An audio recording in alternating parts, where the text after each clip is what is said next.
저는 오늘 또 여러분들과 함께 저의 이야기를 나눌 퍼포먼스 그룹 153의 황미숙이라고 합니다. 반갑습니다.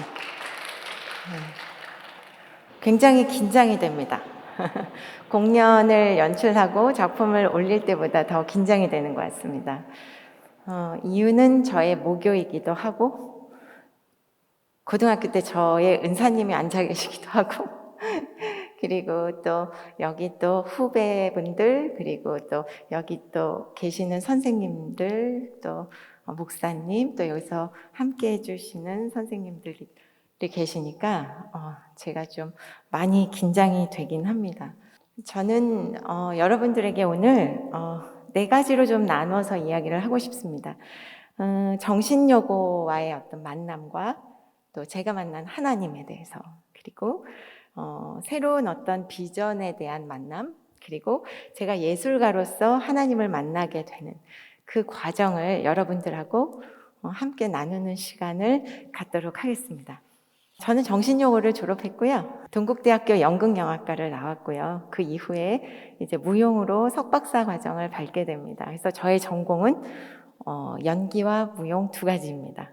그리고 저는 국립극장에서 공동기획한 작품을 연출하고 안무하기도 했고요. 또 문화역 284라는 극장에서도 저의 기획작품이 올라가기도 했고, 외교부에서 파송이 돼서 스리랑카에서 또 예술 지도를 하기도 했습니다. 그 외에도 공연은 여러 가지를 해왔던 것 같아요. 근데 어떤 공연에 대한 얘기도 너무 중요하지만 사실은 저의 인생에 있어서 정신여고와의 만남은 굉장히 뜻밖의 만남이었습니다. 저는 어려서부터 무용을 해서 예중에서 무용을 전공하고 있었어요. 근데 저는 일찍이 연예계 바람이 들어가지고 연예인이 되고 싶어서 일찍이 막 모델 활동, 방송 드라마 활동을 하게 됐어요. 그러던 중에 예중에서는 클래식 예술만 지향을 하고 대중 예술은 지양을 해서 제가 예고 진학을 안 하고, 그때 당시엔 그랬거든요. 정신여고로 배정을 받게 됩니다. 그때 당시엔 인문계 시험을 보고 나면 동네별로 나눠져서 이제 학교 배정을 받게 됐었는데요. 정신여고로 배정을 받게 됐어요. 근데 사실은 학교에 처음에 와가지고는 이해가 안 가는 부분이 많았습니다. 왜냐하면 종례 조회 시간에 그때 당시에는 기도를 하고 말씀을 듣는 시간이 꼭 있었습니다. 저는 크리스찬이 아니었기 때문에 그때 그 상황이 굉장히 문화적으로 충격이었고 저에겐 굉장히 불편한 상황이었습니다. 채플 시간도 말할 수 없이 불편했고, 또 성경을 가르쳐 주시는 시간도 굉장히 어색하고 불편했었던 것 같습니다. 그러던 중에 그때 당시에는 부흥회라는 어떤 시간이 있었는데요. 그 부흥회가 1년에 제 기억엔 2번 있었던 걸로 기억이 나는데, 그 부흥회에서 어느 전도사님께서 문화예술에 대한 설교 말씀을 해주셨습니다. 성경 말씀은 귀에 들어오진 않았지만 문화예술에 대해서 굉장히 조목조목 짚으시면서 무엇이 잘못됐고 무엇이 우리들에게 영혼의 상처를 주고 이런 얘기들을 해주셨는데, 그 말을 듣다가 느닷없이 그 전도사님께서 문화예술계에 필요한 일꾼이 되겠다고 서원하실 뿐이라고 여쭤보셨는데, 저는 아무 생각 없이 그때 저도 모르는 사이에 이제 손을 들었던 기억이 납니다. 이제 그게 발단이 됐던 것 같아요. 사실 서원이라는 거는 이제 신에게 맹세하고 그 약속을 또 소원을 세우는 거라고 사전상으로 되어 있는데요. 제가 교회를 다니고 있지도 않고 성경도 모르는 상태에서 서원을 했다는 것 자체가 제 자신이 믿기 어려운 상황이었습니다. 그러면서 방학식을 그때 당시 광림교회에서 했었던 기억이 나는데요. 그때가 제 인생에 처음 교회에 방문했던 시기였습니다. 교회에 들어가서 앉아 있는데 저도 모르는 사이에 그런 마음이 들었습니다. 이런 곳에서 한번 세례를 받아보면 어떨까? 그냥 막연한 생각이었습니다. 왜냐하면 교회는 굉장히 어색한 곳이고 익숙하지 않은데 왜 제게 그런 마음이 들었는지 사실은 알 수가 없었습니다. 그 시기쯤에 저희 학교 정신여고는 100주년 행사를 맞이하게 됩니다. 사실 그 숫자도 놀랍습니다. 100년이나 된 학교를 내가 다니고 있다는 것도 그때 인지를 한 거예요. 그때가 고등학교 2학년 때였는데요. 그 행사를 위해서 정말 나이 드신 선배님들부터 갓 졸업한 선배님들까지 쫙 모여갖고 회의를 하시면서 그 행사를 위해서 아낌없이 지원을 하시고 그 돈들을 모아가지고 100주년 행사를 국립극장 해오림 극장에서 올리게 됐어요. 저는 이제 무용반이었어서 그 100주년 행사를 진행하는 동안 이제 열심히 또 다시 춤을 추게 됐는데요. 그 무대 위에서 그 수많은 우리 동문들의 박수 소리, 그리고 그 큰 무대에서 느껴지는 뭔지 모를 중압감, 도대체 내가 온 이 정신여고는 어떠한 역사를 갖고 있어서 이러한 무게감을 내가 느끼면서 춤을 출 수 있는 걸까? 그런 생각을 하면서 춤을 췄던 기억이 아직도 생생합니다. 벌써 130주년이 넘었기 때문에 30여 년이 훨씬 지난 옛 과거의 얘기지만 그때 받았던 그 무대 위에서의 느낌은 아직도 생생히 기억합니다. 그 당시에 두 번째 이제 부흥회 때 김동호 목사님이란 분이 오셔서 말씀을 전해 주셨는데, 그때 그 말씀을 들으면서 제가 또 생각 없이 서원을 하게 됩니다. 저도 왜 그렇게 함부로 서원을 했는지 잘 이해를 못 하겠어요. 근데 그 서원이 뭐였냐면, 우리 가족을 구원시키겠다. 교회로 오게 만들겠다라는 다짐을 하는 기도를 하게 됩니다. 그러면서 제가 생각 못한 상상의 꿈을 꾸게 됐는데요. 천국 꿈속에서 천국 열차가 보이고 거기에 저희 가족들이 승차하는 꿈을 꾸게 됐어요. 그 꿈을 깨고 나서 이게 무슨 뜻인지 사실은 명확히 알 수 없었지만 제가 대학교 3학년 되던 때 정말 제가 바란 대로 광림교회에서 저희 가족 모두가 세례를 받는 그런 기적을 체험하게 됩니다. 제가 그때 서원을 하고서 제 마음에 다시 왔던 게 뭐냐면 문화예술계에 필요한 사람이 되겠다 라는 생각을 다시 한번 갖게 됐습니다. 사실은 제가 왜 그런 마음을 갖게 됐는지도 지금 생각하면 참 이해가 안 가는 상황이었어요. 지금 요즘 청소년들이 사실은 아주 대중매체나 이런 거에 굉장히 관심이 많으시잖아요. 저희 때는 사실 그게 막 그렇게 개방적으로 청소년들이 그런 거에 뭐 직접 참여하고 또 막 오디션을 보러 다니고 이런 일들이 흔하지 않았거든요. 근데 왜 저에게는 그런 대중예술에 대한 관심을 주시고 또 그와는 좀 다른 색깔인 또 교회 안에 앉아 있으면 생각 못하게 함부로 이렇게 서원을 하게 하는지 저도 참 아이러니했던 것 같은데요. 어쨌든 저는 그때 김동호 목사님의 부흥회 속에서 가족 구원에 대한 기도를 하기 시작했는데요. 아침 저녁으로 시간을 정해놓고 항상 그 기도를 해왔던 것 같아요. 그리고 아까 말씀드린 대로 대학교 3학년 때 그 꿈은 실현이 되었습니다. 사실 제가 고등학교 다닐 때 가장 큰 꿈은 뭐였냐면은 연극영화과에 합격하는 거였습니다. 제가 광고를 하고 이렇게 시작한 것이 초등학교 6학년 때부터였는데요. 그러다 보니까 제 꿈은 자연스럽게 연예인이 되는 거였어요. 유명한 연예인, 사람들한테 관심 받고 인기 받고 돈도 많이 벌 수 있고 예쁘게 꾸밀 수 있고 카메라 앞에서 내가 하고 싶은 포즈 또 표정, 매력적인 것들을 막 발산하면서 사람들한테 관심의 대상이 되는 거예요. 전 관심이 많았었던 것 같아요. 그래서 연극영화과를 가겠다고 고등학교 1학년 때부터 고3 때까지 항상 같은 학교, 같은 과의 지망을 쓰면서 모의고사를 치렀던 기억이 납니다. 그리고 이 꿈을 실현하고 싶어서 제가 처음 해본 게 뭐냐면 학교에 있는 기도실을 가게 됩니다. 기도실에 올라가서 간절히 기도를 한 것 같아요. 기도할 줄을 몰랐는데 얼마나 기도했는지 모르겠어요. 한 1시간 이상을 제가 혼자 기도를 했는데 학교를 보내주세요라고 기도를 해야 되는데 저도 모르게 자꾸 눈물이 났어요. 눈물이 나고 뭔지 모르게 가슴이 이렇게 뭉클뭉클한 생각들? 이게 뭘까? 하지만 나는 연극영화과를 가야 된다. 나는 연예인이 돼서 꼭 성공하고 싶다. 이제 그 마음을 다짐하고 첫 기도실을 나왔던 기억이 납니다. 그런데 결국 저는 연극영화과에 갔고요. 그 연극영화과 시험을 치르고 나서 사실은 그때 제가 치렀던 연극영화과 대수가 전국에서 가장 세가지고 저의 담임 선생님이 굉장히 걱정을 하셨어요.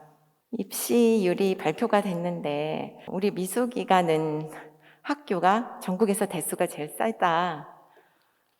그런데 나는 미숙이가 그 학교에 갈 거로 믿는다 라고 얘기를 해주셨는데 그 말씀대로 제가 연극영화과에 들어가게 됐죠. 근데 연극영화과에만 들어가면 모든 게 다 될 거라고 생각했는데 사실 그렇지 않습니다. 너무 힘들고 훈련받고 배우고 연극 제작을 하고 영화를 찍고 이런 것들을 수업하는 게 쉽지만은 않았습니다. 그러고 나서 제가 학교를 다니는 동안 저희 집안이 갑자기 가세가 기울어지기 시작합니다. 그때쯤이 사실은 저희 가족이 다 구원이 되고 하나님을 같이 믿게 된 시점이었는데 이해가 가지 않았습니다. 하나님을 믿으면 모든 게 잘 되고 꿈이 이루어져야 되는데 왜 집은 쫄딱 망하고 저희 아버지는 쓰러지고 가세는 형편없이 기울어지고 그 이유를 도저히 알 수 없었어요. 그 가운데 저는 돈을 벌고 싶어서 MBC 공채 탤런트에 응모를 하게 됩니다. 그리고 MBC 공채 탤런트로 합격을 하게 됩니다. 그때도 그 공채 탤런트로 합격이 되면 모든 게 쉽게 다 될 줄 아는 기대감에 제가 지원을 했었던 것 같아요. 근데 그 안에 경쟁은 이루 말할 수도 없고 그 안에 정말 뛰고 나는 사람들 너무 많고 예쁘고 멋진 사람들이 너무 많습니다. 그 가운데서 내가 돋보여야 된다는 생각에 얽매이다 보니까 사실은 현실 감각을 잃게 돼요. 나를 객관적으로 보는 힘이 없어지는 거죠. 그리고 서로의 경쟁자들을 바라보면서 미워합니다.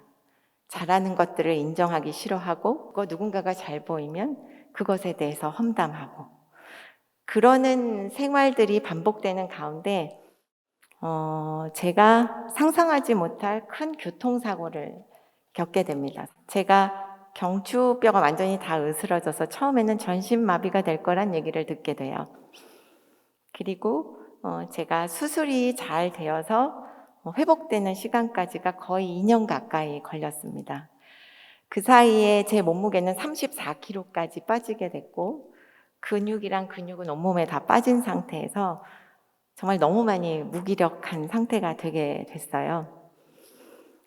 그때 제가 저의 삶에 대한 걸 한번 되돌아봤습니다.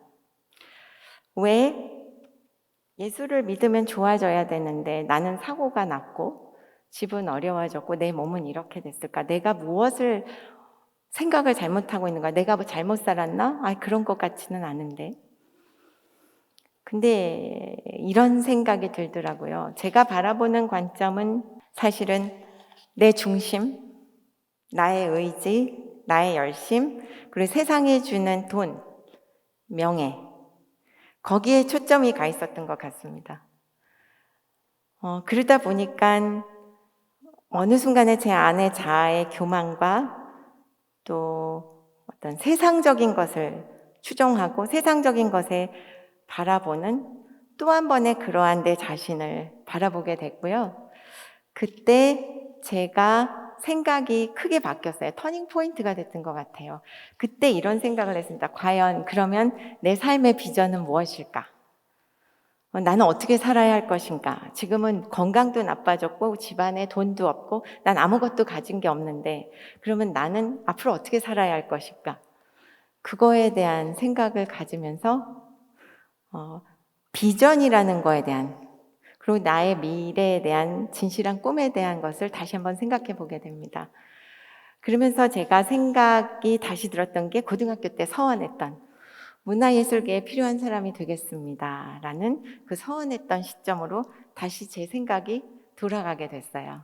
그때 사실은 저에게 주신 말씀이 늘 똑같았습니다. 시편 23편 1절 말씀, 여호와는 나의 목자이신 내게 부족함이 없으리로다 라는 그 말씀이 동일하게 계속 주어졌었습니다. 그래서 그러면 내가 이제 일어나서 걸을 수 있게 된다면 난 정말 문화예술계에 필요한 사람이 되도록 노력해야겠다라고 저의 생각을 바꾸게 되었습니다. 그러면서 저는 결혼을 하게 되었습니다. 사실 결혼을 해서 7년 동안은 제가 사회생활을 거의 하지 않았습니다. 열심히 살림하고 취미로 아이들을 가르쳤습니다. 제가 했던 무용이요. 왜냐하면 그 무용을 가르치면서 저에게 없어졌던 근육을 다시 찾고 저도 건강을 회복해 가고 싶어서 아이들과 함께 취미로 무용을 가르치면서 한 7년의 시간을 보내는 동안 저는 이런 생각을 하게 됩니다. 부족하구나. 누구를 가르친다면 내가 더 배워야지 이 상태에서 계속 가르치다간 이건 정말 또 다른 한계에 부딪히겠다는 생각을 하게 됩니다. 그러면서 저는 대학원을 진학하게 됩니다. 그때 전공을 무용으로 바꿔서 진학하게 되죠. 그 당시 저는 교회에서 이제 제자 훈련이라는 거를 하게 됐는데요. 그 제자 훈련을 받으면서 또 한 번 예전에 제 마음에 있었던 문화예술계에 필요한 사람이 되겠다라는 그 다짐을 하게 되는 계기가 되었습니다. 그러면서 제가 대학원을 가면서 생각 못한 일이 생겼는데 그게 뭐냐면 작품을 만들게 되는 일을 하게 된 겁니다. 저는 방송 활동을 하면서 사실 연기만 하지 않았습니다. 라디오에서 글을 쓰기도 했고 드라마 스크립터도 하기도 했습니다. 사실 그 자질구리한 일을 한 거는 공채 탤런트가 됐을 때 돈이 많이 들어오질 않아서 공채 탤런트를 하면서 아르바이트로 그 일을 했었거든요. 근데 제가 지금 연출을 하고 안무를 하는데 그랬던 그 경험들이 저에겐 굉장히 많은 도움이 되고 있습니다. 그러면서 저는 작품을 만들면서 또 다른 세계를 경험하게 되고 그곳에서 더불어 함께 가는 힘을 배우게 되는데 그게 바로 하나님이 주시는 비전이라는 생각을 하게 됩니다. 그냥 우리가 생각하는 비전은 예술에서는 어떤 환상적인 것을 만들어내는 것을 얘기하지만 사실 기독교적인 비전은 하나님의 영역을 넓히고 모두 더불어 함께 가면서 이루어내는 일을 뜻합니다. 그래서 저는 작업을 하면서 그러한 상황들을 접하면서 새로운 비전에 대한 패러다임을 갖게 됩니다. 그리고 저는 작품 활동을 하면서 안무가 연출가라는 직함도 갖게 됩니다. 사실 예술은 자기가 화가야 내가 연기자야 해서 달라지는 게 아닙니다. 관객들이나 어떤 자기에 대한 작품을 보고 얘기해주는 사람들이 그가 배우다, 그가 화가다, 그가 음악가다라고 불러줘야 사실 그게 자기의 전문적인 직함이 되는 것이지 내 스스로 배우야, 내 스스로 가수야라고 해서 인정되는 부분이 아닙니다. 예술은 사실은 보여지고 평가를 받아서 인정되는 그러한 분야입니다. 근데 제가 학교에서 저에게 작품을 할 기회를 주셔서 그 작품이 그해 크리틱스 초이스라는 평론가들이 선정한 7명 안무가에 선정이 되는 그러한 일이 생기게 됩니다. 그러면서 저는 경쟁력 있는 필드로 나와서 작업을 하게 되죠. 사실 예술 세계는 여러분들이 어떻게 생각할지 모르지만 겉으로는 화려하지만 유혹 덩어리입니다. 그리고 사람을 망칠 수도 있는 분야이기도 합니다. 물론 예술을 통해 치료도 받고 치유도 된다고 하지만 사실은 잘못 그것을 접근하게 되면 잘못 갈 수 있는 지름길이기도 합니다. 겉으로 보는 화려한 뿐만 아니라 또 작품에 매이게 되다 보면 자기 에고에 빠지게 되고요. 또 수많은 유혹들이 참 많습니다. 사람들을 만나면서 오는 생각지도 못한 유혹들이 참 많아요. 그리고 그 작품에 몰입하다 보면 현실을 보지 못하고 현실을 회피하게 되는 그러한 지경에 빠지는 경우도 참 많습니다. 제일 또 위험한 건 말초적인 본능에 집중을 하게 되면 진짜 사람이 망가지는 경우들을 참 많이 봅니다. 왜냐하면 예술은 오감을 가지고 사용합니다. 연기를 하던 노래를 하던 춤을 추든 우리가 갖고 있는 오감을 가지고 사용하기 때문에 사실 그 오감을 잘못 사용하게 되면 굉장히 피폐된 삶을 살 수가 있기도 합니다. 저는 작품을 하다가 작품에 너무 몰입되고 인물에 몰입되다가 공황장애라는 병을 갖게 됐습니다. 지금도 사실 가끔씩 공황장애가 오기도 합니다. 공황장애는 여러분이 아시겠지만 엄청난 공포감을 지속적으로 이어가는 시간을 갖게 되는 질병입니다. 언제 올지 모르고 뭐 트라우마가 있어서 어떤 상황이 됐을 때 공황장애가 올 수도 있지만 그 공포감은 정말 죽기보다도 싫을 정도로 굉장히 마음의 불편함, 정신적인 불편함, 어떤 때는 블랙아웃이 돼서 정신을 잃기도 합니다. 제가 이 공황장애가 올 때쯤에 바로 애니엘러스 작품을 만나게 됐습니다. 애니엘러스는 130주년 우리 학교의 기념 공연이기도 했고요. 또 애니엘러스는 우리 정신요고를 만드신 대표적인 선교사님으로 여러분들도 알고 계실 겁니다. 이 애니엘러스 작업을 하면서 제가 어떻게 보면 예술가로서의 삶을 살아가는데 하나의 시점이 되었는데요. 잠깐 애니엘러스 작품을 여러분들에게 영상으로 보내드리겠습니다. 하이라이트입니다.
네, 애니엘러스 작품은 만드는데 굉장히 어려움이 있었습니다. 이유는 애니엘러스의 그 위대한 업적이 사실은 많이 증거로 남아있지가 않아서 저희 학교에 있는 애니엘러스 책과 몇 편의 편지, 그리고 인터넷을 한참 뒤져서 보면 약간의 글들이 나와 있는 것들이 있습니다.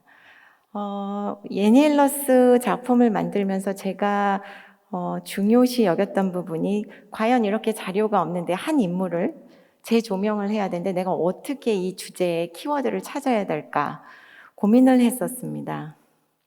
근데 이 생각이 들었습니다. 애니엘러스가 이 땅에 와서 이렇게 저희 한국의 젊은 영혼들을 위해서 자기의 사제까지도 다 털고 남편과 함께 열정을 가지고 이 땅에서 헌신했었던 거는 사실 사랑이 아니고서는 진실한 사랑이 아니고서는 그 일을 할 수 없을 거라는 생각을 하게 됐습니다. 그리고 애니엘러스가 받았을 어떤 하나님과의 사랑과 아이가 없어요, 그분이. 근데 그 남편 벙커와의 어떤 돈독한 사랑, 이런 사랑들에 대한 부분을 주제로 놓고 이제 애니엘러스를 풀어가게 되었습니다. 사실 이 작업을 할 때 굉장히 힘들었습니다. 1년 6개월간의 프로젝트였고요. 무용수들이 전문 무용수들이 아니었고 잠시 무용반에 있다가 나이가 들어서 여기에 합류하거나 또 일반 우리 학생들 중에 무용반에 있는 학생들을 데리고, 사실은 국립극장에서 공연을 하게 되려면 어느 정도 프로페셔널한 작업을 해야 되기 때문에 그 긴 시간 동안 참 애달게 연습들을 했었고, 저 역시도 참 외롭고 고독하고 마음이 힘든 시간을 보냈던 것 같습니다. 그래서 제가 이 작품을 하고 난 뒤에 굉장히 긴 터널 동안 작업을 하지 않았습니다. 그 애니엘러스란 인물에 빠져나오는 게 너무 힘들었죠. 공황장애가 있었으니 더 아마 힘들기도 했었을 것 같습니다. 근데 제가 그 작품을 하면서 어려움을 겪는 그 마음을 이렇게 나중엔 해석하게 되더라고요. 다른 나라 사람이 정말 황무지 같은 새로운 땅에 와서 무언가 복음의 씨앗을 심고 젊은이들에게 교육을 시키고 또 그들에게 영향력을 준다라는 그 자체가 얼마나 힘들었을까. 왜냐하면은 사랑이라는 건 사실 소통이 될 수 있는 요소기도 하고 뭔가 사랑을 통해서 공감을 하는데, 그분이 그러한 사랑이 없다면 과연 그 일을 얼마나 어떻게 해낼 수 있었을까. 그러면서 선교사의 마음을 읽게 됐습니다. 아, 옛날 외국 선교사들이 이 땅에서 얼마나 힘드셨을까. 내가 느끼는 고통은 비할 것도 아닐 것 같다. 정말 너무너무 힘드셨겠다. 이제 그 마음을 공감하게 됐습니다. 예술도 마찬가지거든요. 아무것도 없는 상태에서 창작을 해갑니다. 예술이라는 게 어떤 미적 작품을 형성시키는 인간의 창조적인 작업이잖아요. 아무것도 없는 상태에서 무엇인가를 창조한다는 건 쉬운 일이 아니죠. 그리고 그 작품을 통해서 관객들은 심리적 감흥을 얻게 되고 그것에 영향을 받아 또 무언가를 표현하고 또 무언가를 새롭게 도전하기도 하게 됩니다. 저는 비로소 애니엘러스를 작업하면서 그 선교사의 마음이 예술가의 진실한 마음이 아닐까다 하는 그런 생각을 하게 됩니다. 예술가 또한 선교사처럼 아무것도 없는 상태에서 뭔가를 창조해야 된다는 거죠. 거기서 오는 고독감, 힘듦. 예를 들면 배에서 그 커다란 배를 혼자서 진두지휘하며 가야 되는 선장처럼 여러 사람들 또 그 공간 또 여러 가지 기계들을 살피면서 배를 이끌어 가야 하는 그 선장의 마음이 어떻게 보면 연출자의 마음과 같지 않을까. 그리고 선교사가 느끼는 그 정서와 같지 않을까. 그런 생각을 하게 되었습니다. 예술은 사람의 이 정서를 움직이는 작업이잖아요. 그래서 어떻게 보면 정서에 대한 표현, 정서에 대한 느낌, 이런 것들이 잘 훈련되신 분들이 예술을 해야 된다고 생각합니다. 안 그러면 왜곡된 정서, 잘못된 감정들을 남발할 수 있기 때문이죠. 제가 공황장애를 겪은 것도 뭔가가 하나로 치우쳤기 때문에 공황장애를 분명히 앓게 됐을 텐데요. 그때 제가 위로를 받게 되는 부분이 뭐였냐면 그 겟세마네 동산에서 예수님이 기도하는 장면, 그거를 보면서 제가 굉장한 위로를 받게 됩니다. 저는 예술가로서 사실 시대의 최고의 퍼포먼스는 천지창조와 십자가 사건이라고 생각합니다. 그 이상의 퍼포먼스는 없다고 생각합니다. 그리고 아마 앞으로 도래될 최고의 퍼포먼스는 분명히 예수님이 다시 오시는 장면이 아닐까 생각합니다.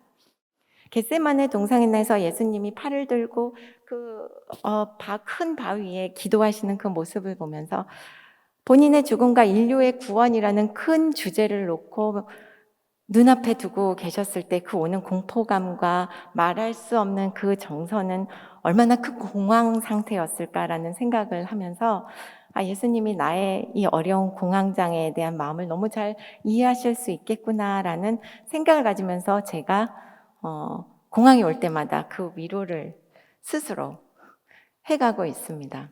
제가 여러분들에게 말씀드리고 싶은 거는 사실은 예술을 하실 분들, 예술의 꿈을 가지실 분들은 반드시 비전을 가지고 가셔야 한다고 생각합니다. 내가 잘 보이고 내가 잘나서 내가 재능이 있어서에 치우치게 되면 그것은 예술가로서는 바람직한 자격을 갖고 있지 않다고 생각합니다. 예술은 영향을 줄 수 있는 작업이기 때문에 사실은 다른 비전을 갖고 예술 세계에 도전해 봐야 된다고 생각합니다. 저는 이제 비로소 지금 제가 50이 넘었는데요. 50이 넘고 나니까 진짜 제가 예술가로서 어떤 비전을 갖고 살아야 될지에 대한 생각을 다시 한번 해보게 된 것 같아요. 그래서 저는 이 재능을 가지고 좋은 퍼포먼스를 만들어서 사람들과의 좋은 관계를 이어가고 그 가운데서 꿈을 계속 꾸어가기를 원합니다. 그리고 더불어 함께 가는 그 지경을 넓혀가는 그러한 일을 해 나가기를 원합니다. 여기에 계신 학생 여러분들은 굉장히 젊습니다. 젊고 어리고 앞으로 살아갈 날 또 시도해 볼 수 있는 도전들이 굉장히 많이 열려 있습니다. 저는 그 얘기를 하고 싶습니다. 꿈을 꾸시라고 말씀드리고 싶습니다. 그리고 자고하지 마십시오. 내 자신이 대단한 것처럼. 항상 도전은 내가 부족하다는 시점에서부터 시작이 돼야 성장할 수 있다고 생각합니다. 그래서 예술을 꿈꾸시는 후배분들에게 그 얘기를 꼭 전해드리고 싶습니다. 비전을 품으십시오. 저는 오늘 여기까지 말씀을 전하겠습니다. 감사합니다. 그러면 질문을 좀 받아볼까요? 네. 맨 처음에 그런 예술의 영역에 처음 접하게 되신 게 그 계기가 어떻게 되시는지 궁금해요. 네, 저희 아버지가 작가셨어요. 작가셨어서 아버지가 사실은 여자면 무용을 꼭 배웠으면 좋겠다 하셔서 제가 무용을 접하게 됐습니다. 그리고 무용을 하는 게 제 적성에도 맞았던 것 같아요. 제가 어렸을 때 천식을 심하게 알아서 사실은 춤을 출 수 없는 상태였는데도 집 밖으로 나가고 그 예술 단체를 다녔는데 그 단체에 가서 계속 춤을 추면서 사실은 그 후에 저는 또 천식이 나아졌어요. 저는 처음 접했던 건 아버지의 권유가 컸고 저희 아버지가 예술에 대한 얘기를 참 많이 해주셨던 것 같아요. 그 영향력이 컸던 것 같습니다. 그 외교부 공공외교 프로젝트에 선정되셨다고 하셨는데 어떻게 선정되신 건지 그 이야기가 궁금해요. 사실 이게 시간이 짧아서 제가 하고 싶은 얘기들을 참 많이 못했어요. 예술은 혼자서 할 수 없거든요.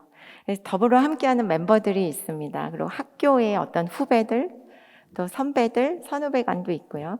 근데 그들이 모여가지고 예술 교육 프로그램을 짰어요. 근데 스리랑카는 굉장히 낙후된 지역입니다. 그래서 그곳에서 이제 예술을 전하는 프로젝트인데 그거는 이제 외교부에서 공모를 하고 그 공모의 프로그램 및 저희들이 이제 하고자 하는 것들을 브리핑을 해가지고 선정이 된 거죠. 그래가지고 저희가 이제 외교부로 파견을 나가서 거기에 있는 학생들에게 문화예술을 전하고 또 한국의 문화도 전하는 역할까지 하고 왔습니다. 1년 반 동안에 애니엘러스 프로젝트를 진행하시면서 공황장애를 겪으셨다고 하셨는데 트러블이나 문제 상황 같은 것들이 있었을 것 같은데 무엇이 있었고 어떻게 극복하셨는지 궁금합니다. 똑같습니다. 여러분도 학교에서 보면 친구들과의 관계죠. 저도 퍼포머들과의 관계를 풀어가는 게 굉장히 어려웠습니다. 왜냐하면 서로 다른 사람들이 만나서 하나의 작품을 풀어가야 되니까요. 그 가운데 공연을 잘해야 된다는 주된 목적이 있었기 때문에 같이 협업해서 갈 수 있어요. 관계가 가장 힘든 부분이었던 것 같습니다. 처음에 중학교 다니시면서 네. 클래식을 주로 배우셨다고 했었잖아요. 네. 지금은 혹시 클래식 예술이나 정통적인 예술에 대해 어떻게 생각하시는지 궁금합니다. 저는 사실은 연출하는 장르가 콜라보레이션입니다. 융합 작업이죠. 그래서 사실은 제 작품은 대중적인 성향과 클래식적인 성향이 같이 묶여 있습니다. 사실은 클래식이란 것은 가장 기본이 되고 근간이 되는 거기 때문에 지켜져야 된다고 생각합니다. 하지만 그 틀에만 갇혀져 있으면 예술은 계속 새롭게 지향돼야 되기 때고 또 발전해야 되기 때문에 그 틀에만 매여 있게 되면 성장할 수가 없다고 생각합니다. 그래서 제가 융합을 선택한 것도 어떤 기본, 고전적인 것을 인정하지만 또 새로운 것에 대한 또 패러다임도 받아들이고 뭔가 그게 합해져서 더 좋은 A 플러스 B 플러스는 C가 되는 그 작업을 하고 있는 거죠. 그래서 클래식도 매우 중요합니다. 그러나 대중들이 좋아하는 대중예술도 중요합니다.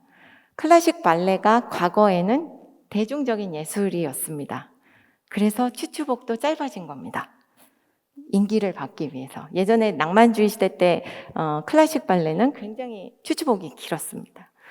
시간이 지나면 또 그것이 고전이 되는 것 같습니다. 그래서 고전과 또 현대적인 것, 또 대중적인 것은 함께 존재해야 된다고 생각합니다.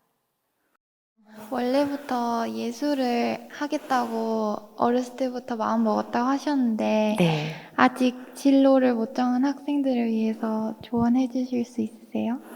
네, 제가 감히 조언을 어떻게 해드려야 할지 모르겠어요. 저는 비교적 행운인 거죠. 예술을 했던 아버님을 만났기 때문에 예술이라는 걸 좀 더 가까이 접할 수 있었던 것 같아요. 예술을 하고 싶은 분들은 또 예술을 또 생각해보고 또 진로를 정해야 하는 친구분들은 다각도의 예술을 경험해 보시면 좋겠습니다. 뭐 연기만 한다고 해서 연기만, 무용만 한다고 해서 무용만, 그 시대는 지난 것 같습니다. 다양한 예술을 좀 접해보고요. 그러면서 자기가 좋아할 수 있는 것들 선택하는 거 너무 중요합니다. 또 하나 재능도 중요합니다. 재능이 70%라면 노력은 30%라고 보통 얘기한대요, 예술에 있어서. 근데 성공의 여부는 30%에 달려 있습니다. 70%의 재능을 갖고 있어도 30%의 노력은 이길 수가 없습니다. 다시 말하면 자기가 예술을 하고 싶다면 가장 기본적인 건 성실함이 갖춰져야 된다고 생각하고 심신이 건강하셔야 합니다. 왜냐하면 정서를 전하는 작업이기 때문에요. 정신과 육체가 건강하지 않으면 무대에 서는 거는 불가능하다고 생각합니다. 그래서 제가 무대에 안 섭니다. 작품을 만들죠. 그래서 그러한 조건이 되시고 예술에 대해서 정말 하고자 하는 소망이 있다면 아마 예술을 하시면 잘하실 수 있지 않을까 그런 생각을 합니다. 다양한 예술을 접해 보십시오. 그렇게 말씀을 드리면 좀 도움이 될까요? 네, 감사합니다. 정신여고에서 예. 대입을 준비하시면서 네. 그 연영과를 준비하는 사람들이 그냥 인문계나 자연계보다 확연히 숫자가 적고 해서 약간 외로운 길을 걸으셨을 것 같은데 네. 그 외로운 길에서 오는 그런 두려움이나 성적에 관한 스트레스나 이런 거는 고등학교 때 어떻게 극복하셨는지 궁금합니다. 저는 공부를 잘하지는 않았습니다. 공부는 잘하지는 않았는데 예술에 대한 제가 해야 될 부분에 대한 거는 정말 매일 훈련을 했던 것 같습니다. 제가 정신여고를 다니면서 사실은 이렇게 막 억압적인 스트레스를 안 받았던 것 같아요. 예중을 다닐 때 굉장히 그 스트레스가 제가 컸었거든요. 지금 선생님들은 어떠신지 모르는데 제가 다녔을 때 선생님들은 제 느낌이 되게 푸근하신 느낌이었고요. 제가 아무래도 무용을 하고 연애 활동을 하니까 굉장히 자유로운 영혼이었을 텐데도 그것을 잘 수용해 주셨던 것 같아요. 물론 저도 학교에 적응하려고 참 애는 썼는데요. 늘 훈련하는 거, 그게 답이었던 것 같고요. 어떤 예고를 다니는 애들과 저를 비교하지는 않았던 것 같아요. 왜냐하면 저도 그들 이상으로 예술을 좋아하고 예술을 잘할 수 있을 거다라는 약간의 그때 당시엔 교만함이 있었던 것 같습니다. 네. 예술가로 살아가면 무명 시절이 있고 뭐 예술가는 가난하다 이런 말이 있는데 그런 시기에 있는 사람들한테는 어떤 말을 해주고 싶으신지 궁금합니다. 그 시기는 반드시 필요한 것 같습니다. 쉽게 성공을 하게 되면 쉽게 무너지는 거를 많이 봤던 것 같습니다. 저도 가난과 병마와 제가 병이 많아요. 전 심장도 시술하고 공황장애도 갖고 있고 갑상선 질환도 갖고 제가 문제가 많습니다. 막 연골도 부러져 있고 이런 상태인데요. 어떤 그런 시련, 어려움, 그 시간은 어떻게 보면 더 단단하게 만들어주는 것 같습니다. 연단이라고 얘기할 수 있을 것 같은데요. 그 시련을 잘 극복을 해야 된다고 생각합니다. 이렇게 비유를 하겠습니다. 작업을 하다 보면 슬럼프가 자주 옵니다. 근데 그 슬럼프를 제가 넘기는 방법은 바닥을 쳤을 때 이제 바닥을 쳤으니 난 잘 될 거야 라는 긍정적인 생각을 하는 겁니다. 그리고 제가 최고점에 올라와서 무언가가 잘 될 때는 아, 이러다간 내가 한번 내려갈 것 같은데 라는 생각을 합니다. 그러니까 어려움의 긴 터널이 힘들지만 바라보는 거죠. 내가 정말 성실히 열심히 내가 하고자 하는 거에 충실하면 언젠간 빛을 볼 것이다라는 그 믿음과 열심이 있으면 그 시기가 잘 넘어갈 거라고 생각하고 예술하시는 분들은 그 시기는 반드시 있는 게 축복입니다. 필요하다고 생각합니다. 예. 감사합니다. 네. 어쨌든 부족한 저의 이야기를 들어주셔서 너무 감사드리고요. 또 이렇게 좋은 시간을 주신 저희 모교 정신여고와 주님의 교회에게도 너무나 감사드립니다. 더 열심히 작업해서 좋은 작품을 만들도록 노력하겠습니다. 감사합니다.